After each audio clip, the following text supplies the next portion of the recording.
Jadi ketenangan jiwa itu bapak ambil wudhu, bapak salat. Ambil wudhu salat, duduk berzikir. Paling enggak sambil menunggu, ini pensiun kajelah. Ini pensiun dari Allah yang Allah melembah. Ibang pensiun, enggak ada lagi, salat enggak ada lagi, ibadah enggak ada lagi. Kalau dulu kantor enggak ada lagi, lumayan. Kalau ini salat tidak ada lagi, semua enggak ada lagi, meninggal dunia. Kau pensiun. Ini yang kita tunggu-tunggu, ya Mbak. Pensiun itu sudah, ini pensiun tamat, ya Mbak. Kita tunggu, kita enggak pernah lagi hidup sama keluarga kita, enggak ada lagi. Kalau kita tinggal 5 orang, kita istri dan anak 3, siap-siap hilang satu-satu. Siap-siap hilang satu-satu. Apakah hilang kita duluan? Atau hilang istri kita?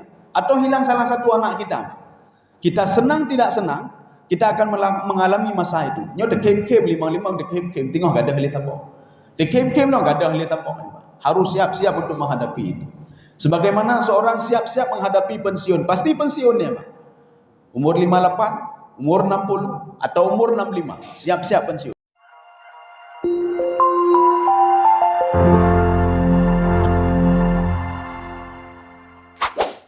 Selamat menonton dan jangan lupa di-subscribe ya. Bismillahirrahmanirrahim. Assalamualaikum warahmatullahi wabarakatuh. Alhamdulillahi rabbil alamin. Wassalatu wassalamu ala asyrafil anbiya'i wal mursalin wa ala alihi wa ashabihi ajma'in.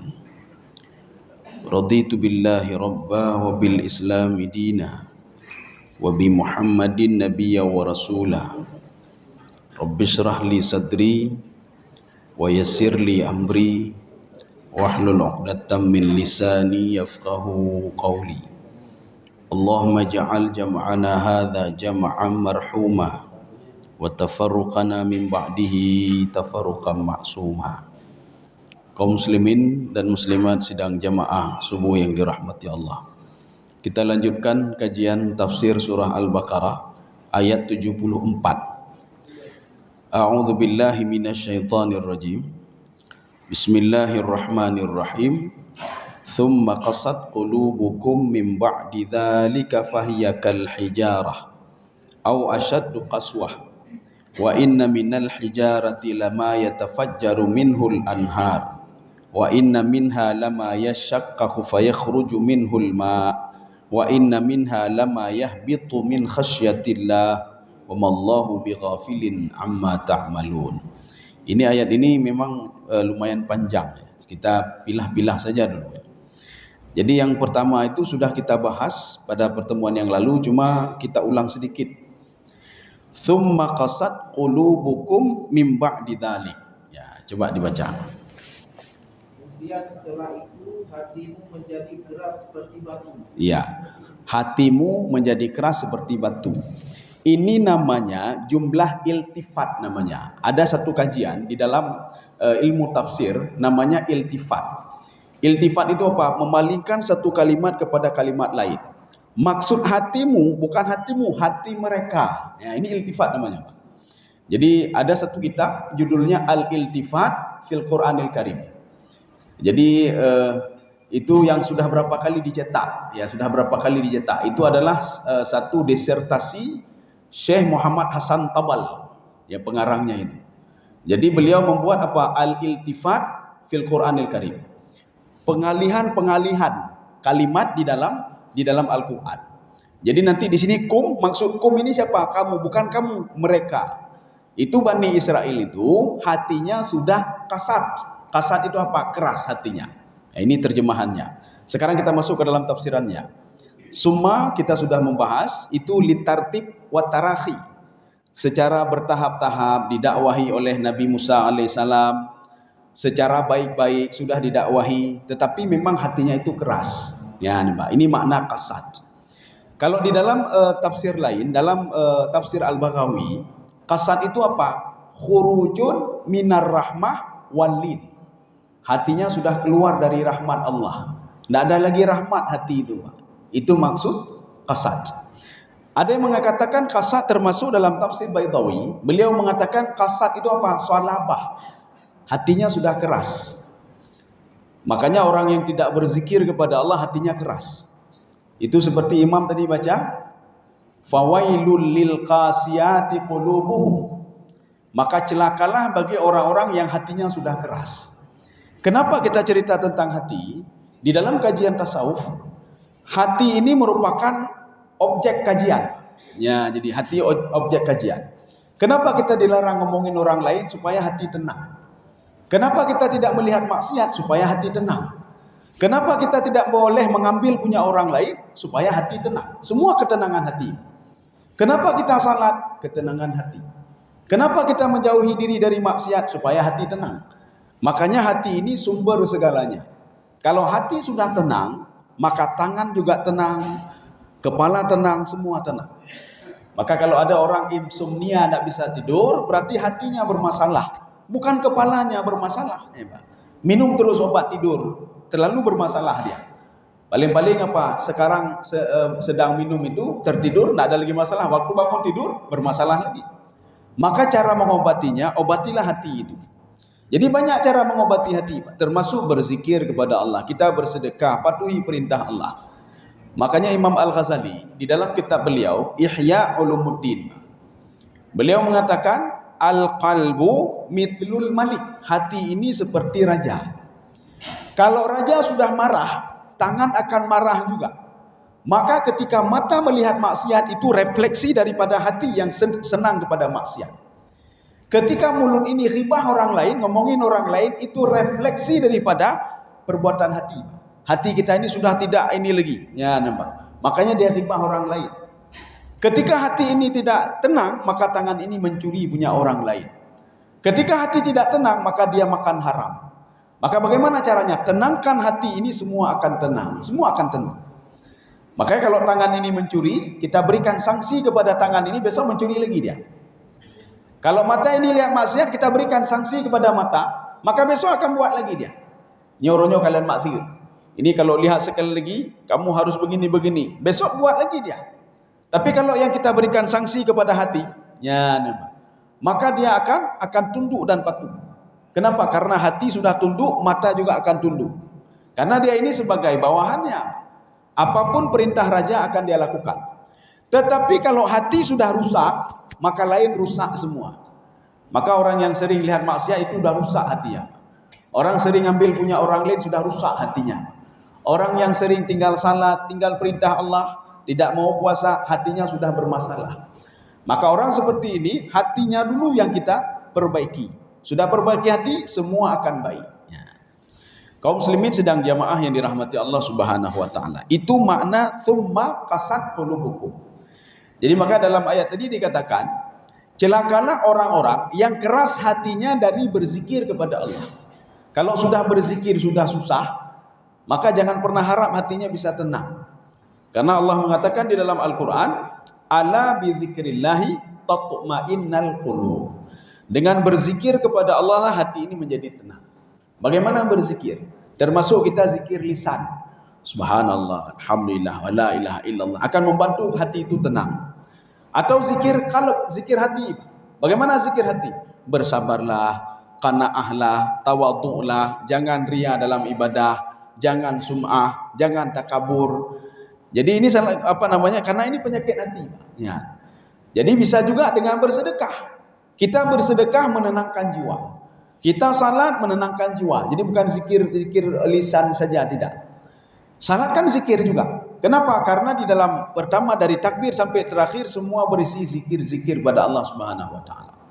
Makanya kalau ingin menjauhi maksiat, pertama ini dulu kita perbaiki, hati dulu. Ya, hati dulu perbaiki. Kaum muslimin sedang jemaah yang dirahmati Allah. Kalau hati sudah rusak, maka jangan pernah harap yang lain itu bisa berbuat baik. Ya. Ini makna tsumma qasat qulubukum mim ba'di dzalika. Jadi kalimatnya panjang, mim ba'di dzalika. Nanti orang Arab suka meringkas menjadi apa? Ba'du itu apa? Ba'da dzalika. Makanya Imam Khatib ketika khutbah Jumat, amma ba'du. Ba'du tidak ada dalam bahasa Arab, tetapi itu adalah sebuah kalimat panjang yang diringkas. Amma ba'da dzalika. Ya, nih Pak. Ini begitu juga ini. Mim ba'di dzalika. Dzalika apa? Dzalika pesan-pesan Nabi Musa. Kemudian apa? Kejadian yang terjadi pada masa Nabi Musa yang dilihat oleh Bani Israel. Tetapi tidak menjadi tidak menjadi pelajaran bagi mereka. Mayat yang sudah mati dia bangkit kembali, padahal setelah 40 tahun dia mati. Tapi dia bisa bangkit kembali, yang kita ceritakan pada pertemuan yang lalu. Tidak bisa juga menjadi obat bagi mereka. Summa qasat qulubukum. Kita selama ini setelah lelah dari kantor, lelah dari bekerja, selalu ingin mengatakan saya ingin mencari ketenangan jiwa. Kapan? Hari Sabtu dan Ahad. Mau kemana pergi? Pokoknya mau pergi keluar daerah untuk menenangkan jiwa. Maka dijawab oleh Allah, ketenangan jiwa enggak akan kamu dapat. Kecuali apa? Ala bidzikrillah. Cuma dengan berzikir kamu tenang jiwamu. Jadi makanya kalau kita pergi kemanapun, ini ambil cuti untuk apa? Menenangkan jiwa selama 1 minggu. Ya gedih. Ya. Ada seorang setelah pensiun hana muhot aja ubak memang ya, karena penuh jabatan-jabatan sebelumnya. Akhirnya apa? Beliau ngomong ke saya ini mau putar-putar Sumatera ini. Kenapa? Saya sudah pusing jabatan, tak ada lagi apa-apa, tak ada lagi. Akhirnya putar-putar Sumatera selama 1 bulan. Sampai ke rumah saya tanya, udah tenang jiwa bapak? Belum tenang juga. Nggak tenang, Pak. Makanya saya bilang ketenangan jiwa itu bukan mutar-mutar, Pak. Bapak tetap tidak tenang jiwa bapak. Jadi ketenangan jiwa itu bapak ambil wudhu, bapak salat. Ambil wudhu salat, duduk berzikir. Paling enggak sambil menunggu, ini pensiun kajelah. Ini pensiun dari Allah yang Allah menembak. Ibang pensiun, enggak ada lagi salat, enggak ada lagi ibadah, enggak ada lagi. Kalau dulu kantor enggak ada lagi, lumayan. Kalau ini salat tidak ada lagi, semua enggak ada lagi, meninggal dunia. Kau pensiun, Pak. Ini yang kita tunggu-tunggu, ya, Pak. Pensiun itu sudah, ini pensiun sama waktu, ya, Pak. Kita tunggu, kita enggak pernah lagi hidup sama keluarga kita, enggak ada lagi. Kalau kita tinggal 5 orang, kita istri dan anak 3, siap-siap hilang satu-satu. Siap-siap hilang satu-satu. Apakah hilang kita duluan? Atau hilang istri kita? Atau hilang salah satu anak kita? Kita senang tidak senang, kita akan mengalami masa itu. Nyo de kem-kem 55 de kem-kem tengok gak ada hal apa. De kem-kem no gak ada hal apa. Harus siap-siap untuk menghadapi itu. Sebagaimana seorang siap-siap menghadapi pensiun, pasti pensiunnya, Pak. Umur 58, umur 60 atau umur 65, siap-siap pensiun. Saya tidak mau pensiun, tetap pensiun citnya, Pak. Kenapa? Sudah waktunya. Saya tidak senang dengan kematian, tetap datang juga. Saya senang dengan kematian, datang juga. Jadi senang tidak senang datang juga. Senang tidak senang dengan pensiun datang juga. Ya. Ini makna summa qasat qulubukum min ba'di dzalik. Ayat ini kalau kita bawa ke dalam tafsir kekinian, artinya apa? Jangan sampai kita setiap hari baca Quran, setiap hari juga buat maksiat. Setiap hari kita salat, setiap hari juga buat maksiat. Setiap hari kita baca Quran, kita baca hadis. Setiap hari kita bersedekah, tapi maksiat juga setiap hari kita lakukan. Ini tidak jauh beda dengan Bani Israel. Setiap hari diberikan nasihat oleh Nabi Musa alaihissalam. Bahkan dinampakkan langsung di depan mereka bagaimana Allah menghidupkan orang mati. Tapi tidak jadi pelajaran juga. Ya, Mbak. Jangan sampai seperti Bani Israel. Jadi kita menyikapi ayat ini, jangan menyikapinya apa? Itu kan untuk Bani Israel, bukan untuk kita. Ayat ini Quran bukan untuk Bani Israel, ada lagi Bani Israel, hanale Bani Israel.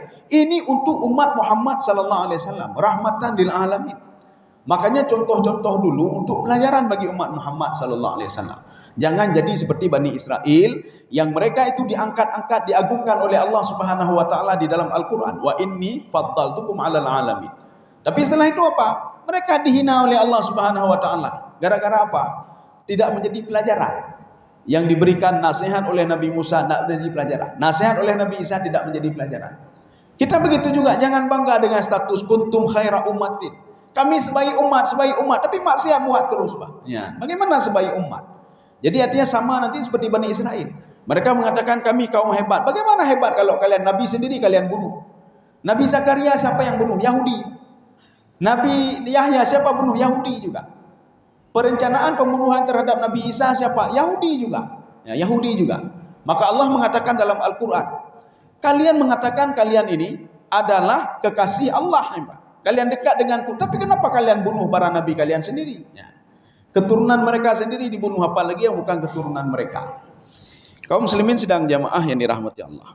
Ini poin yang pertama. Sekarang poin yang kedua. Fahiya kal hijarah. Ya, coba dibaca. Bahkan lebih keras. Enggak, sebelumnya. Seperti batu. Ya, sudah. Apa maksud seperti batu? Ini kita harus merujuk ke dalam tafsir Zamakhsyari. Tafsir Al-Baydawi. Jadi ini namanya tasbih. Tasbih itu perumpamaan. Sesuatu ini seperti batu. Hati yang keras itu seperti batu. Apa persamaannya? Sama-sama keras.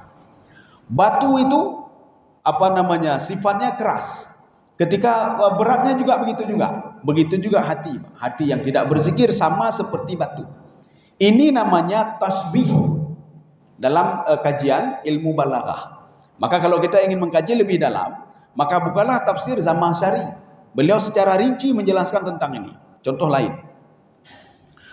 Ulama-ulama yang buruk akhlaknya, buruk etikanya, yang ulama dengan akhiratnya dia mengejar dunia, maka Allah mengatakan famathaluhum kamathalil kalbi, mereka seperti seekor anjing, kata Allah. Ya, nampak.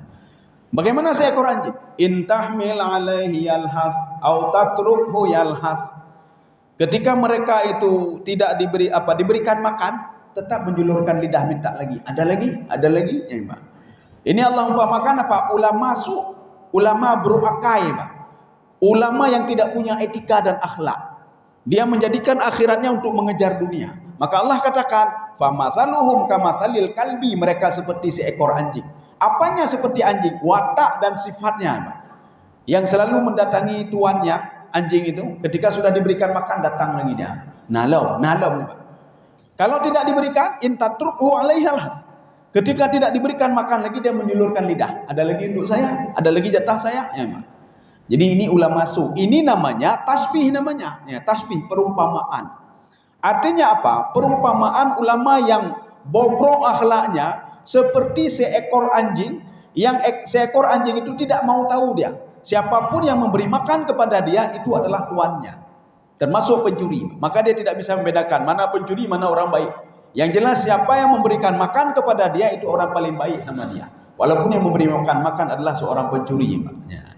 Kaum muslimin sedang jemaah yang dirahmati Allah. Ini namanya tasbih, perumpamaan. Atau Allah mengumpamakan dalam Al-Quran, ada binatang-binatang dalam Al-Quran nanti. Jadi nanti binatang-binatang yang Allah sebutkan dalam Al-Quran. Salah satunya apa? Himar. Himar itu keledai. Keledai bagaimana?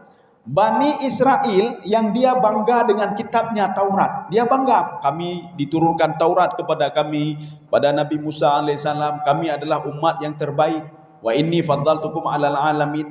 Tetapi apa? Mereka tidak mengamalkan, mereka tidak membaca, mengamalkan isi Taurat. Itu tidak jauh beda, kata Allah, kal himari yahmilu asfara. Seperti seekor keledai. Lagi keledai. Keledai itu identik dengan dungu. Dungu itu bodoh. Bodoh kenapa bodoh? Bani Israel itu bodoh. Sudah ada kitab Taurat. Kenapa tidak mau dia baca kitab itu? Sedangkan kepada kaum lain tidak diturunkan kitab Taurat.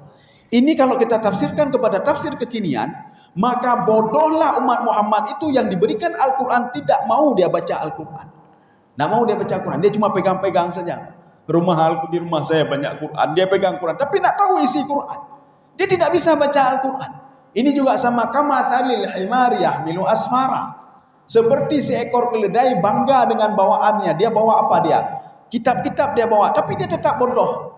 Dia bawa kitab, bawa Taurat, bawa ilmu, tetapi keledai tetap bodoh. Sebagaimana orang terus bawa Al-Quran. Kira-kira kita tanya, hari kiamat ada diceritakan di Al-Quran? Tak tahu saya. Kenapa? Tidak pernah baca Al-Quran. Ada cerita Nabi Muhammad di sini? Tak tahu juga saya. Kenapa? Tidak ada pernah saya baca Al-Quran. Tidak pernah baca Al-Quran. Jadi artinya perumpamaan itu, Al-Quran itu sifatnya apa? Update. Jadi bukan cerita dulu, tidak ada hubungan dengan sekarang, tidak. Terus terkait. Ya sudah, ini sekarang ini poin yang kedua. Sekarang poin yang ketiga. Au asyaddu qaswah. Ya, kita pendek-pendek saja. Coba dibaca. Maka lebih keras lagi. Ya, ini kalimatnya masih ada yang hilang di situ. Bahkan lebih keras dari batu. Ya, nampak. Ini ada beberapa pemahaman. Bahkan lebih keras dari batu. Hati manusia itu seperti batu, keruh. Bahkan lebih keras dari batu lagi, Pak. Ya, kan batai, bahkan lebih keruh dari batai. Hati itu lebih keras dari batu. Artinya apa? Kalau batu itu kita lempar dia pecah. Ini hati ini enggak, tetap dia keras di batu. Tafsir yang pertama. Tafsir yang kedua, yang lebih keras dari batu itu hadid. Ya, hadid itu besi.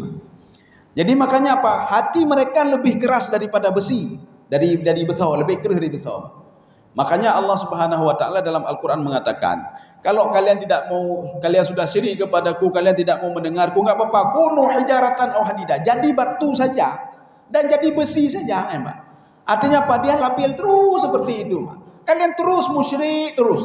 Jadilah seperti batu saja kalau demikian kata Allah. Atau jadilah seperti besi saja. Tetapi ini dijelaskan di sini. Walau itu batu itu walaupun dia batu ada manfaat. Besi ada manfaat. Tapi hati manusia yang keras tidak ada manfaat. Yang pertama rugi sendiri dia. Dia rugi sendiri. Maka orang yang ria sifat dia rugi sendiri. Rugi dengan Allah, rugi dengan diri dia sendiri juga. Kenapa? Dia nanti akan terazab dengan sifat dia itu. Makanya yang membuat kita susah itu kita sendiri. Hari ini susah sekali kita. Kita sendiri yang buat kita susah.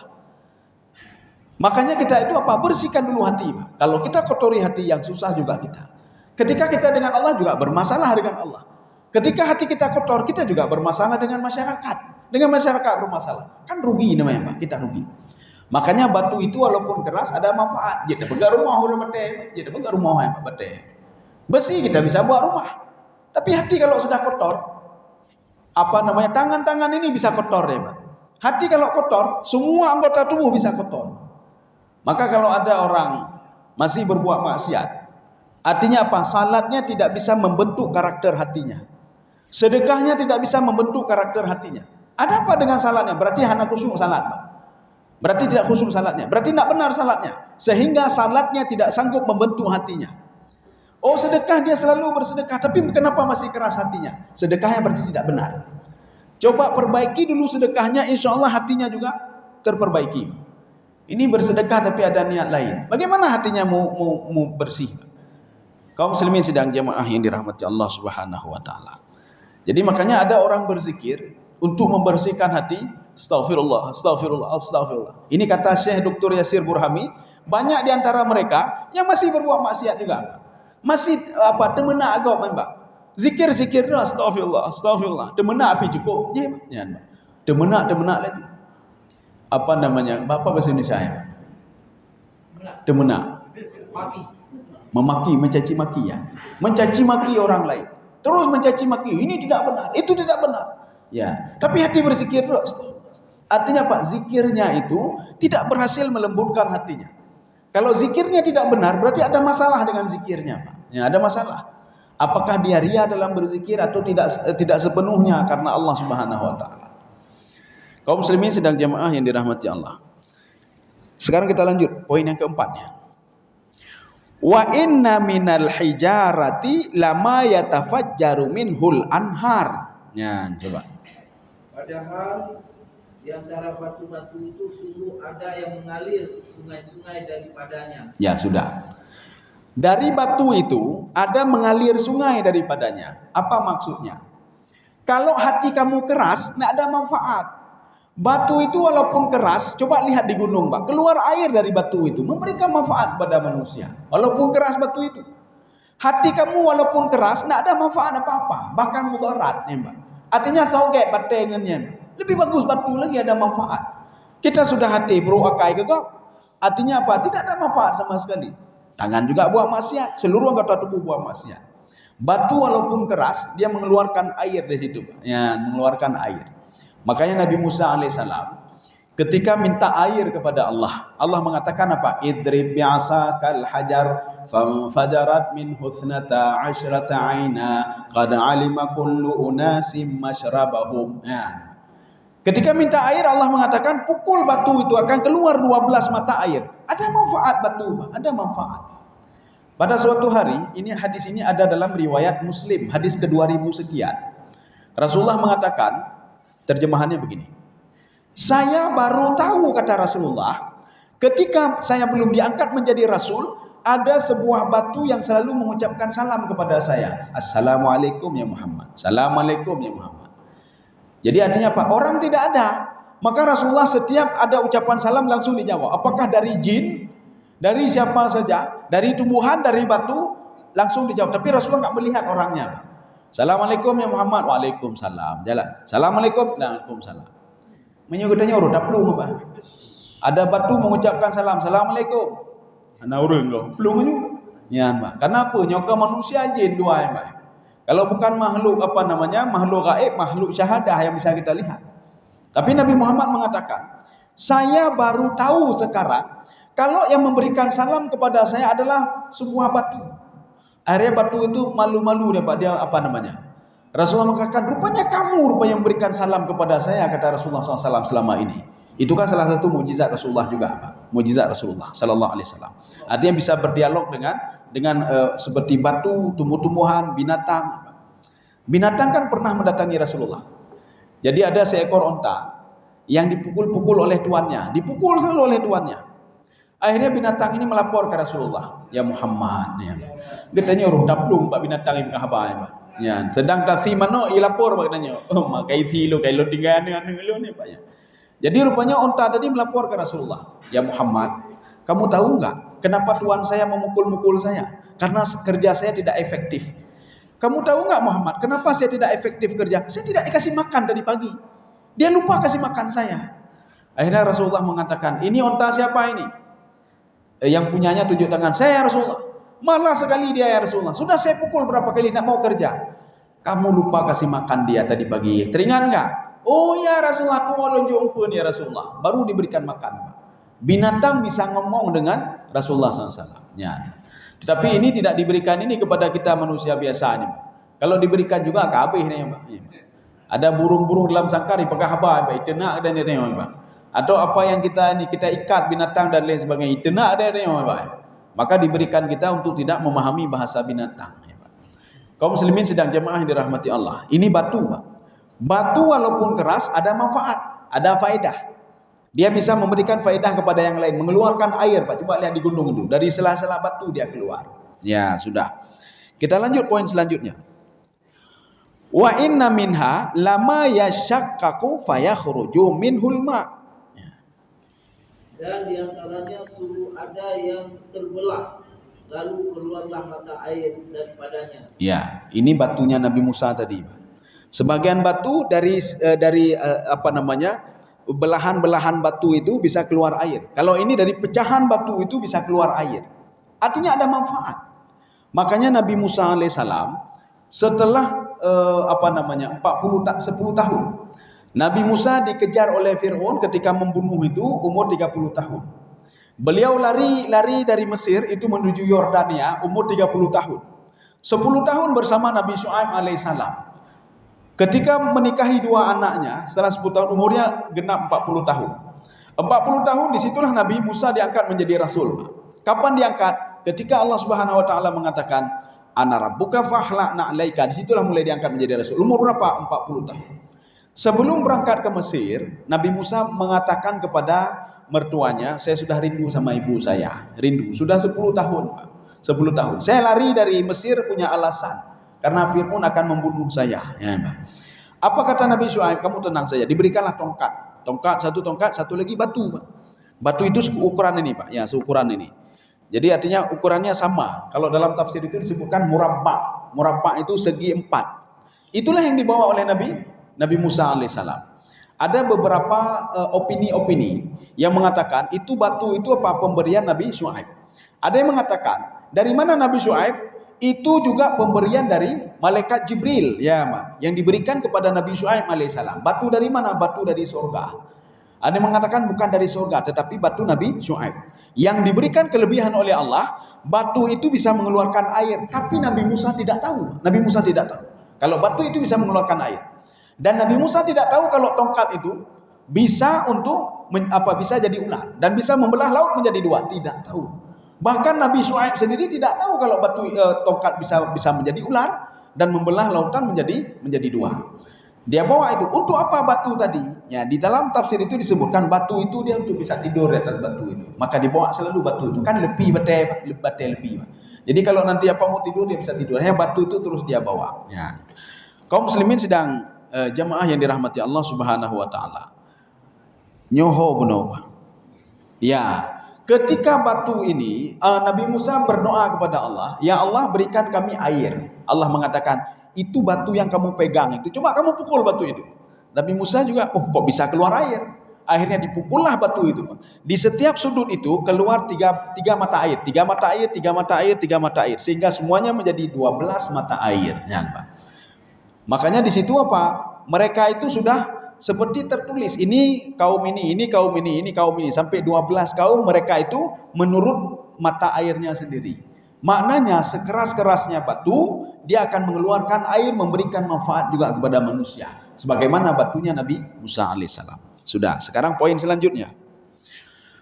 Wa inna minha lama yahbitu min khasyatillah. Ya, coba. Dan di antaranya sungguh ada yang meluncur jatuh karena takut kepada Allah. Ya, sekarang kita ini.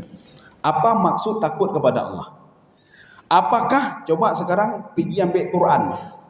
Ini seperti apa namanya? Ambil Quran, letakkan di atas gunung. Apakah meledak gunung itu?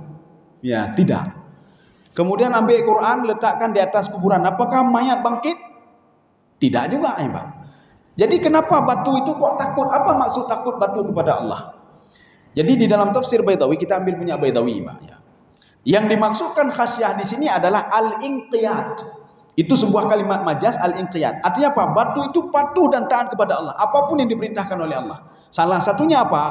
Ketika kiamat nanti Allah mengatakan wasuyiratil jibal. Gunung akan dicopot oleh Allah. Gunung tidak pernah protes. Ini maksudnya min khasyatillah. Dia yahbitu itu jatuh. Maksud jatuh apa? Itu sebuah kinayah, dia patuh dan taat kepada Allah. Walaupun disuruh jatuh, dia jatuh juga. Walaupun disuruh tetap, dia tetap juga. Walaupun disuruh apapun, dia akan lakukan. Batu itu, Pak. Mebatena manfaat. Masa manusia tidak ada manfaat, kata Allah. Ya, batu saja. Dia takut kepada saya, dia patuh kepada saya. Masa kamu manusia saya berikan akal, saya berikan hati, saya ajarkan kamu, saya ada pendengaran, ada penglihatan. Saya berikan kamu kecenderungan berbuat kebaikan dan kejahatan. Tapi kenapa kamu lebih buruk daripada batu? Batu itu ada manfaatnya. Mereka itu takut dan patuh kepadaku, kata Allah Subhanahu wa taala. Maka kita jangan pernah takut. Megatrust itu, megatrust, jangan pernah takut megatrust. Kenapa? Allah mengatakan tidak akan pernah terjadi kiamat ini dan kegoncangan ini sebelum ditarik nanti gunung itu. Karena gunung itu yang kita lihat di atas permukaan kan tingginya berapa misalnya? 1000 meter. Ke bawah lebih dalam lagi dia. Ke bawah lebih dalam lagi. Sebagaimana gigi kita. Gigi kita jangan kita pikir oh panjangnya sekian senti. Ke dalamnya lebih dalam juga. Artinya gunung itu walaupun di atasnya sudah dihancurkan, di bawahnya masih ada. Maka ketika Allah mengatakan wasuyiratil jibal, gunung itu akan saya cabut, maksudnya apa? Cabut dengan akarnya saya cabut, baru goyang bumi ini. Kalau tidak dicabut dengan akarnya ya tetap seperti biasa, ya, Pak. Jadi makanya kalau gunung itu meledak, gunung ini tidak apa-apa, kata Allah, tidak apa-apa itu. Kecuali saya cabut semuanya dengan akar-akarnya, baru dia goyang-goyang semua. Seperti gigi kita. Gigi kita kalau dicabut dengan akar-akarnya dan tidak ditanam yang baru, maka gigi yang lain datang akan goyang. Kenapa goyang? Karena sudah kosong yang tadi, Pak. Karena kosong maka goyang dia, Pak. Bumi ini begitu juga. Ketika satu gunung saja dicabut oleh Allah, maka gunung yang lain akan goyang. Kenapa? Sudah kosong satu, Pak. Artinya apa? Akarnya sudah kosong. Kalau sudah kosong maka goyangnya. Baru kiamat dia. Kita ketika Al-Quran cerita Al-Qari'ah, Mal-Qari'ah, Wa ma adraka Mal-Qari'ah. Hanai demong laule. Tapi ketika orang barat mengatakan nanti ada megatrust, kita mau laule, Pak. Takut ya, Pak. Oh ma, ini kalau ini meledak bagaimana? Al-Quran sudah ceritakan kalau kiamat begini, takut pun tidak pernah takut. Hati-hati sama kematian. Kullu nafsin dha'iqatul. Tidak pernah menjadi bahan viral, trending, tidak pernah ya, Pak.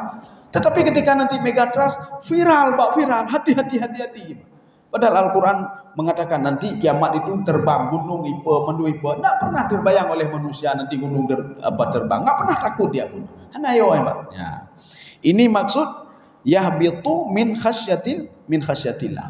Jadi khasyah itu maknanya apa? Kinayah an al-inqiyad. Contoh lain. Di dalam surah Ar-Rahman, Pak.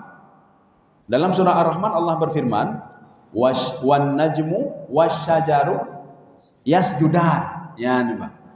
Bintang, wasyajaru dan pohon-pohon sujud. Ya, sujud. Apa maksud sujud? Kita ini salah paham nanti. Ini Lailatul Qadar, pohon kayu sujud. Sujud itu. Yang menyujud pohon kayu, batang kayu, maka rumah-rumah yang di samping batang kayu hancur semuanya, Pak. Kalau betul-betul sujud. Makna sujud di sini adalah al-inqiyad. Dia tunduk dan patuh kepada Allah apapun Allah perintahkan. Seperti yang di Sulawesi beberapa tahun yang lalu, itu tanah apa? Ekoalivasi namanya, Pak. Yang berjalan tanah. Pohon bisa berjalan ya, Pak. Kenapa? Karena tanah itu berjalan ya, Pak. Tanah berjalan. Jadi lumpur jalan, Pak. Jadi ketika gempa itu ada rumah berpindah tempat dia. Pohon kayu berpindah tempat dia, Pak. Ya, apa istilahnya itu ya? Elafaksi. Ya, Pak. Artinya apa? Dia patuh dan taat. Itu maksudnya tunduk dan patuh dan sujud. Maknanya apa? Al-inqiyad. Inqiyad itu apa? Tunduk dan patuh apapun perintah Allah Subhanahu wa taala. Kita ambil contoh tasawufnya. Ya, dalam kitab tasawuf. Allah kalau sudah mencintai seorang hamba, itu semua malaikat akan mengenal dia. Allah mencintai si fulan si A, semua malaikat akan mengenal dia. Ketika dia berdoa tidak asing doa itu, saya enggak asing suara itu kata malaikat. Yang menyukai diri malaikat, Pak. Kalau malaikat sudah mengenal suara kita, kapanpun kita berdoa dia akan mengaminkan. Itu si fulan yang dicintai oleh Allah Subhanahu wa taala. Itu katanya, Pak. Itu katanya itu malaikat, Pak. Kenapa? Karena kita sudah dicintai oleh Allah. Ketika seorang yang dicintai oleh Allah itu berada di dalam sebuah kapal laut, ini diberikan perumpamaan. Ketika itu Allah Subhanahu wa taala berdialog dengan lautan. Apa kata Allah kepada laut? Wahai laut, ini sebentar lagi kapal ini akan saya hancurkan. Kenapa? Mereka berbuat maksiat semuanya. Akan saya hancurkan kapal ini. Tetapi ada satu orang hambaku di situ yang aku sangat cinta kepada dia. Kalau nanti kapal ini tenggelam, kamu lakukan apa sama dia? Apa jawab air, Pak? Air, kata air, Pak. Karena engkau mencintai dia, saya akan melindungi dia ya Allah. Maka enggak perlu heran. Kalau ada orang itu sudah kapal hancur tenggelam, dia selamat satu orang. Dia selamat satu orang. Kenapa? Dijaga oleh lautan. Karena sebelumnya Allah berdialog, apa kamu lakukan? Karena engkau cinta kepada si fulan, saya juga cinta kepada si fulan ya Allah. Ya, nih, Pak. Kaum muslimin sedang jemaah yang dirahmati Allah Subhanahu wa taala. Hokanya, Pak. Wa inna minha lama yahbitu min khasyatillah. Karena takut. Jadi maksud takut ini apa? Al-inqiyad. Takut itu ada berapa macam? Yang pertama al-khauf. Khauf itu takut. Khasyah juga takut. Tetapi khasyah itu sudah di atas level takut, Pak. Itu khasyah. Artinya apa? Batu itu takut sekali kepada Allah. Binatang itu takut sekali dia kepada Allah. Yang binatang apa? Hana akai, hana utak, tapi dia takut sekali kepada Allah. Gunung itu takut sekali kepada Allah. Maka kita jangan takut sama gunung. Iblis itu takut sekali kepada Allah. Maka kita jangan takut sama iblis. Takutlah yang ditakuti oleh iblis, yaitu Allah Subhanahu wa taala. Iblis dia takut sekali kepada Allah. Maka ucapan iblis ada 2 kali dalam Al-Quran. Jadi apa kata iblis? Inni akhafullah. Saya takut sekali kepada Allah Subhanahu wa taala. Walaupun saya menggoda manusia, saya takut kepada Allah. Makanya iblis itu ketika ingin menggoda manusia, dia selalu minta izin kepada Allah. Fa bi'izzatika la ughwiyannahum wa la uzayyina lahum. Demi keberkahan darimu ya Allah, izin darimu ya Allah, saya akan menggoda si fulan. Boleh ya Allah? Oh, enggak boleh. Enggak dia goda, Pak. Tidak dia goda. Maka Allah mengatakan di dalam Al-Qur'an, akan saya jadikan syaitan itu menjadi penolong bagi orang-orang kafir. Maka kita lihat sekarang dia tidak salat, kok bisa mujizatnya seperti Nabi Isa alaihissalam berjalan di atas air. Dia salat tidak apa-apa tidak. Dia kok bisa seperti Nabi Sulaiman? Itu perbuatan syaitan dan iblis. Seperti yang Allah katakan dalam Al-Quran, saya jadikan iblis dan syaitan itu aulia, wali, bisa menolong orang-orang kafir. Bah lega yang gerau sama-sama gerau Pak. Ya. Nah. Kaum muslimin sidang jamaah yang dirahmati Allah. Kemudian kita lanjut. Ya, ini penutup, ayat penutup. Wa mallahu bighafilin amma ta'malun. Ya. Dan Allah sekali-kali tidak lengah dari apa yang kamu kerjakan. Ya, ini ba ini namanya ba ziyadah. Kalau di dalam terjemahan tidak diterjemahkan ba ini. Jadi artinya apa? Allah tidak pernah lalai. Tidak pernah lalai, tidak pernah absen dari apa yang kita lakukan. Nanti ada di dalam Al-Quran begini. Nasullaha fanasiyahum. Mereka lupa kepada Allah. Ini terjemahannya apa ya? Mereka lupa kepada Allah dan Allah lupa kepada mereka. Kalau Allah lupa, berarti lupa itu kan kekurangan ya Pak. Bukan itu maksudnya. Jadi maksud lupa di sini, maka kita jangan salah. Lupa itu sifat manusia, bukan sifat Allah. Ketika manusia dengan sifatnya itu dia lupa kepada Allah, fanasiyahum. Tidak diterjemahkan Dalam terjemahan itu diterjemahkan, Pak. Dan Allah lupa kepada mereka. Bukan lupa. Kalau Allah lupa, berarti kan aib namanya, Pak. Bukan lupa. Yang maksud fanasiham, Allah meninggalkan mereka. Ya sudahlah, kamu tidak mau diatur. Tetapi setiap gerakan mereka selalu terpantau. Maka namanya dua malaikat ini muwakilun, menjadi utusan Allah Subhanahu wa taala untuk menjadi saksi. Walaupun dia dibiarkan oleh biarin saja. Fi tughyanihim ya'mahun. Allah membiarkan mereka itu berbuat maksiat. Baik pegang mazhir juga dibiarin saja. Biarin saja dia berbuat, biarin saja tidak salah, biarin saja tidak puasa. Fi tughyanihim ya'mahun. Mereka tenggelam di dalam kemaksiatan mereka, biarin saja. Cuma Allah mengatakan, wa mallahu bighafilin. Ini namanya manafi. Sedikit pun tidak lengah. Ya, jadi artinya bahwa tidak lengah, terus terpantau. Karena Allah tidak pernah lengah. Mintalah kepada sesuatu hal yang tidak pernah lengah, yaitu Allah Subhanahu wa taala. Jangan minta kepada orang lain, mintalah kepada Allah. Maka Allah mengatakan dalam Al-Qur'an, bertawakallah kamu kepada alal hayy, kepada zat yang terus hidup. Ya, nih, Pak. Yang tidak pernah tidur. La yamut. Tetapi kalau kita bertawakal kepada dunia kadang-kadang mengkhianati kita. Kita bertawakal kepada iblis itu dia benci kepada Allah. Kita tawakal kepada jin, enggak benar juga. Jin itu juga tertidur, jin itu juga mati, semua mati. Maka tawakallah kepada zat yang tidak pernah mati, yang terus hidup, itu Allah Subhanahu wa taala. Kalau kita bertawakal kepada malaikat, kepada jin itu akan mati. Malaikat, jangankan jin, malaikat mati, Pak. Malaikat yang terus memuji Allah, dia juga akan mati. Ya. Jadi artinya sekecil apapun perbuatan yang kita lakukan, apakah itu kejahatan atau kebaikan, akan dinampakkan oleh Allah Subhanahu wa taala. Pada suatu hari Rasulullah bersabda begini. Nanti di padang mahsyar, kata Rasulullah, ini ada dalam kitab Riyadhus Shalihin.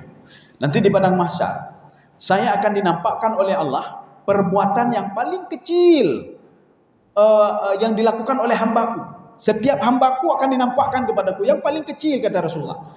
Dan perbuatan maksiat yang paling kecil juga akan dinampakkan. Sahabat heran, perbuatan baik yang paling kecil apa itu?